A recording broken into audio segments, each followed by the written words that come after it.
Uttara milestone স্কুলের ছাদে ভেঙে পড়া একটি চাইনিজ তৈরি MFT-8 প্রশিক্ষণ বিমান নিয়ে যখন পুরো বাংলাদেশ এবং উপমহাদেশের মিডিয়ায় তোলপাড়, ঠিক তখনই দৃশ্যপটে আসছে আরেকটি নীরব কিন্তু গভীর বাস্তবতা। বাংলাদেশে যুদ্ধবিমান কেনার প্রচার ও আলোচনার নতুন ঢেউ।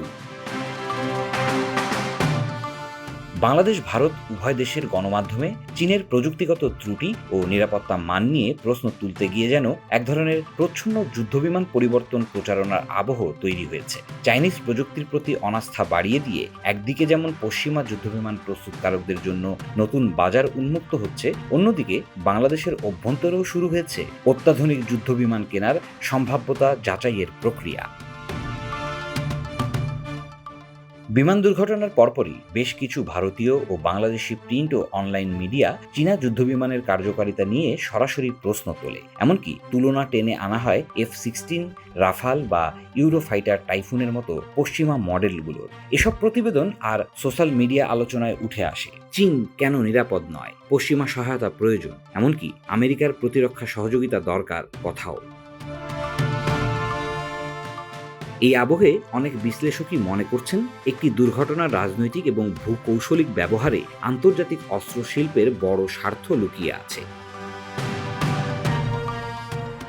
বাংলাদেশে দীর্ঘদিন ধরেই F-16 বা অন্য মার্কিন প্রযুক্তি নির্ভর যুদ্ধবিমান বিক্রির চেষ্টা করছে যুক্তরাষ্ট্র। সাম্প্রতিক সময়ে কোয়াড, ইন্দো প্যাসিফিক স্ট্র্যাটেজি এবং দক্ষিণ এশিয়ার চীন ভারত যুক্তরাষ্ট্র টানাপোড়েনের মাঝে বাংলাদেশের ভৌগোলিক অবস্থান এবং প্রতিরক্ষা নীতিও নতুন করে গুরুত্ব পাচ্ছে।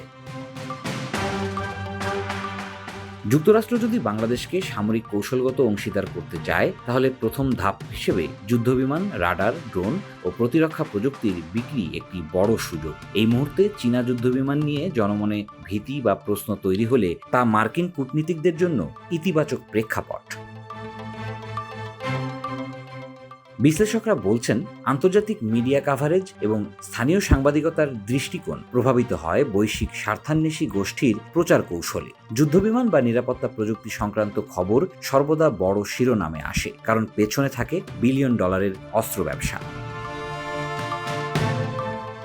এখানে কোনো ষড়যন্ত্র তত্ত্বের দিকে না গিয়েও বলা যায়, বিশ্ব এখন কিছু সংখ্যক অস্ত্র প্রস্তুতকারী কর্পোরেশনের প্রভাবেই পরিচালিত হচ্ছে। লকহিড মার্টিন, বোয়িং, রাফাল নির্মাতা ডাসো, ইউরোফাইটার কনসোর্টিয়াম, নর্থরপ গ্রুম্যান বা চায়না ন্যাশনাল ডিফেন্স কর্পোরেশন। এই কর্পোরেট গোষ্ঠীগুলো শুধু যুদ্ধ বিমানই বানায় না, বানায় দুনিয়ার কূটনীতি ও যুদ্ধনীতি।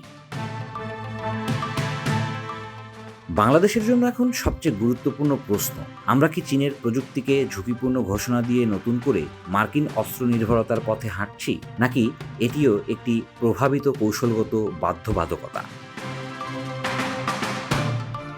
আরেকটি প্রশ্ন হলো, এই পরিবর্তনের সিদ্ধান্ত কি স্বাধীনভাবে হচ্ছে, নাকি আন্তর্জাতিক কর্পোরেট ও ভূ রাজনৈতিক চাপ থেকেই?